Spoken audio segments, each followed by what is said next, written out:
Hello friends, welcome to this video. Before we get into digestive goodies with herbs and with Ayurveda, I want to do a little disclaimer. I am not a registered dietitian, I'm not an MD, I'm not a doctor, I'm a holistic herbalist and a trained Ayurvedic counselor. So everything that I'm going to be sharing with you is from all of the knowledge that I've gathered over these 6 years of studying Ayurveda and holistic herbalism. Now that we got that out of the way, digestion. So important for health and well-being. One of my teachers told me this one quote that really stuck with me, so I feel like sharing it with you all. You are not what you eat, you are what you assimilate. So what that essentially means is you could be eating the healthiest food in the world, and if you are not able to absorb that and assimilate it properly and turn that food into proper energy, then what's the point? So it's not necessarily that you are what you eat, but you are what you are able to transform into nutrients, into energy, into cells that bring you life in your body.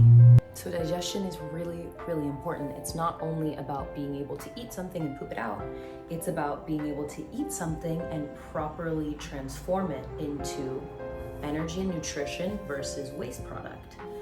So we're gonna get into that today. But before we get into all of that good stuff, I'm gonna give you a little history lesson. A little bit of information about Ayurveda, so then you understand where I'm coming from and why all of this makes sense.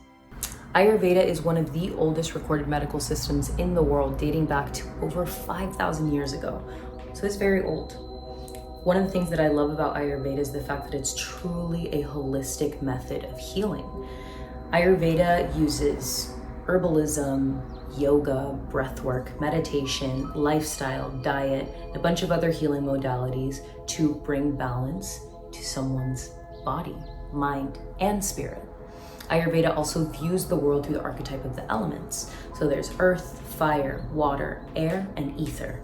Everything in our physical and metaphysical world can be described through this archetype of the elements, including our physical, mental constitution, and our digestion.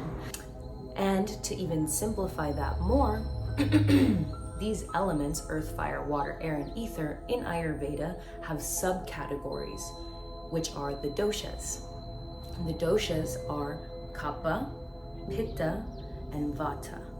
Kapha being earth and water, vata being air and ether, and pitta being fire and water. Now, these doshas have 2 categories. So in our physical body, they manifest as prakriti dosha. Your prakriti dosha is what you were born with, your born constitution, which is usually hereditary from your parents. That is never changing. You have it from birth, and you're going to be predominant with that element for the rest of your life. Now you also have your vikriti dosha. Your vikriti dosha is your developed imbalance, and that can be in constant fluctuation depending on your external environment, the foods that you eat, the emotions that you're feeling, the seasons. All of those things can affect your developed imbalance. So you have your born constitution and your developed imbalance, which both manifest as an element or as a dosha. Now, before you start thinking, okay, I'm definitely more fiery, I'm definitely more earthy, more watery, whatever, every person has every element present within them, okay? So we are compilation of all of the elements. It's just a matter of which one is the most predominant. And the ones that are most predominant make up our prakriti or our vikriti.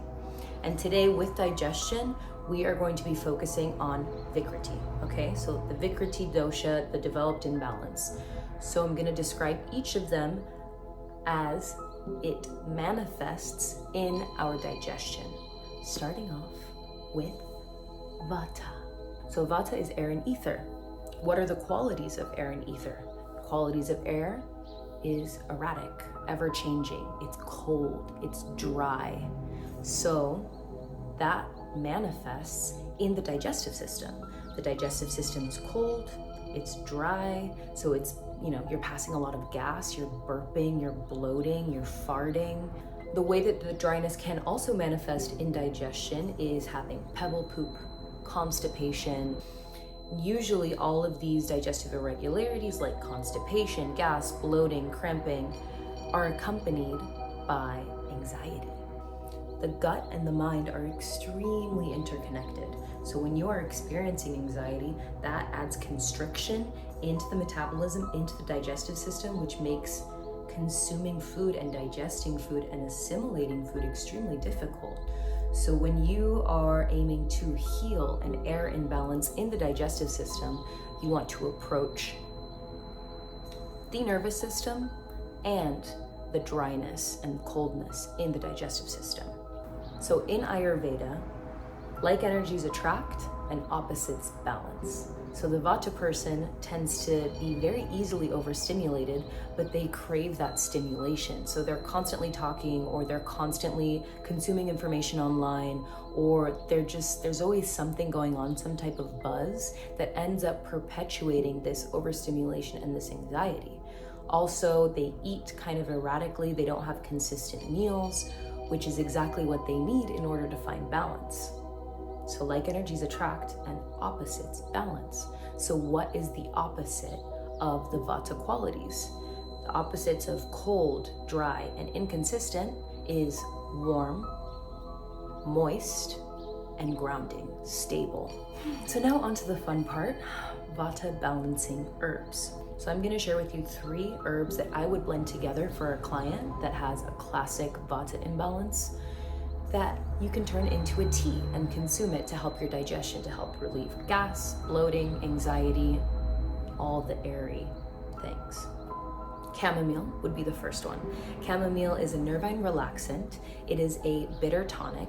It's not extremely bitter, so there's ranges to flavors in herbalism, and this one is kind of like a floral bitter. It's not like extreme bitter like a Kalea. So given the fact that it's just the right amount of bitter, it helps your body produce more bile.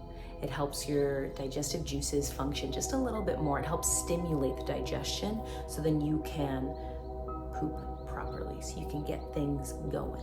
Now, if it's extremely bitter, it can actually be even more drying to the digestive system. So just the right amount of bitter. And given the fact that chamomile has smell to it, right? It's got some essential oils, some volatile oils to it. It is actually a carminative as well. And carminative herbs are extremely important because those essential oils help heat up the digestive system and relieve all of that gas and bloating. So I would pair that chamomile with marshmallow root. Marshmallow root is a demulcent and nutritive herb. So it has this mucilaginous property that helps coat the digestive system so you can bring in more moisture to all of that dryness. Lastly, to top those 2 off, since they're both technically on the cooling side, I want to bring in a heating herb to help heat everything up. So another carminative, a digestive stimulant, which is ginger. So ginger is warming, it's a digestive aid, it's a carminative, and when you pair that with the chamomile and the marshmallow, you have this 3 whammy bang. The ginger is warming and a digestive stimulant. The chamomile is relaxing to the nervous system, but also stimulates digestion. And the marshmallow root brings in the moisture to the digestive tract so you can easily flow everything out. It's also very nutritive. So that is what I would recommend for someone with classic bloating, gas, stomach cramps, and overall Vata imbalance. Moving on to Kapha. Kapha or Kapha. Here in the US, PH means F, but at least how I learned it in my school, it's Kapha. So Kapha is earth and water. Now the qualities of earth and water are slow, dense, stagnant, cold. Now that in the digestive system manifests as very slow digestion. So when you eat something, you feel like it just takes forever to digest. A lot of water retention, very sticky and slow passing stool. When you pass gas, you can, get a lot of bloating in the digestive system, and then when you pass gas, it's very stinky.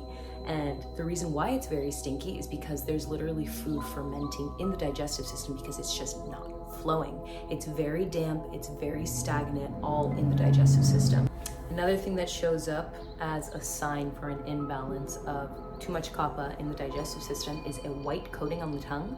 It's like extreme white, thick coating, and a lot of mucus. So you have a lot of mucus in the throat, a lot of mucus in the nose and in the sinuses. So that's the manifestation of water, too much water in the digestive system, very mucusy and phlegmy. So when it comes to herbs to prioritize for healing too much kapha in the digestive system, since kapha is stagnant, cold, dense, very like, what we want to prioritize as opposites balance in Ayurveda, we want stimulating herbs, warming herbs, and drying herbs. The stimulation to get rid of that stagnation, the warming to get rid of the cold energy, and the drying to get rid of that excess moisture in the digestive system. So a blend that I would recommend to a client if they're dealing with a classic kapha imbalance would be dandelion, leaf, and root. Both of them are bitter and they have an affinity to the liver, and they help the liver produce more bile, which again is your body's natural laxative, so it'll help kind of get things moving a little bit. I would also add in some cinnamon, black pepper, and turmeric. So all three of those are heating carminatives. All three of those are also circulatory stimulants. So they bring in more energy and more circulation into the body to help drain excess fluids, to help drain excess mucus. Also, all three of them diaphoretics. Diaphoretics help your body sweat more, so it heats the body up from the inside so you can get rid of excess fluids. So lastly, we have pitta, and pitta is water and fire. Now, the way pitta manifests in the digestive system is excess heat. Now, that excess heat can show up as canker sores, which is different from herpes. Herpes is viral. Canker sores comes from like too much acidity in the stomach. So if you're eating like vinegary chips, or if you're having a lot of spicy food, you can get ulcers on your gums or even on your lips, or you can get little sores on the side of your mouth. It'll also manifest as digesting food too fast. Your metabolism is working 10x. Pitta also manifests as acid reflux, as diarrhea and burning stool. And all of that is also accompanied by intensity, right? Intensity in the personality, intensity and fieriness, and almost like it can also manifest as anger when out of balance. So in the digestive system, you have this cramping, this excess heat. So ideally, what we need in order to balance that is cooling, relaxing, and tonifying. So the herbs that I have here that I would give to a client if they have a typical heat imbalance would be hibiscus. Hibiscus is an astringent herb, naturally cooling to the digestive system and to the whole body in general. Lemongrass. Lemongrass also has an affinity to cooling the digestive system, and it's overall kind of a relaxing herb. Passion flower is cooling and also very calming to the digestive system. And then slippery elm. Slippery elm helps coat the digestive tract. It's very similar to the actions of marshmallow root. It's a nutritive, it's a demulcent, and when there's excess acidity or excess heat in the digestive system, it can literally like burn holes. Like, it is so hot. So you want something that's moistening and cooling for the digestive tract. So hibiscus, lemongrass, passion flower, and slippery elm. That is what I would give to someone that is experiencing excess heat in their digestive system. So all of these herbs can be made into a tea. Teas are wonderful. You can have them as a cool tea or a hot tea. Ideally, if you are experiencing vata imbalance or kapha imbalance, you want it as a warm tea. If you have excess heat in the body, you can definitely get away with making this tea iced. In Ayurveda, iced is usually a no-go, so you can do room temp or cool. If it is really hot where you're at, since we're getting closer to summertime, you can definitely get away with iced. But overall rule with Ayurveda, ice isn't the best because it dampens the digestive fire, the Agni, the metabolism. It's like a little bit of heat is necessary in order for things to function. And when you just chug a bunch of ice water, it completely dampens everything and brings too much water, too much earth, too much stagnant energy there, which is not great, not ideal for digestion. If you guys have any questions about any of the elements or anything about Ayurveda or herbalism, please leave a comment below. I'm so happy to respond. I teach courses on this at Anima Mundi in Venice. I live in California. I take clients there in person too, and I take clients on my own behalf. I am literally put on this earth to talk about this shit. I'm also a Gemini, so I love chatting. If you have any questions or if you have any video requests, please let me know in the comments below. I'm so happy to share the information that I have. This video, I tried to make it as short as possible and as concise as possible. There is a lot of nuance in Ayurveda. There is so much information to really get nitty-gritty with. And this is an overall, very general description of how the doshas manifest in the digestive system when they are out of balance. So that is all I have for you today. I hope you make these delicious teas to help heal your digestion. Please send me photos or let me know how these teas worked out for you. I'll also link below different reputable herbal brands. I can't talk. But in the description below, so you can find a good source of herbal medicine. So you don't want to be getting that GMO weird crazy stuff. No, I want to make sure you guys are getting good, delicious, organic healing herbs, okay? Okay.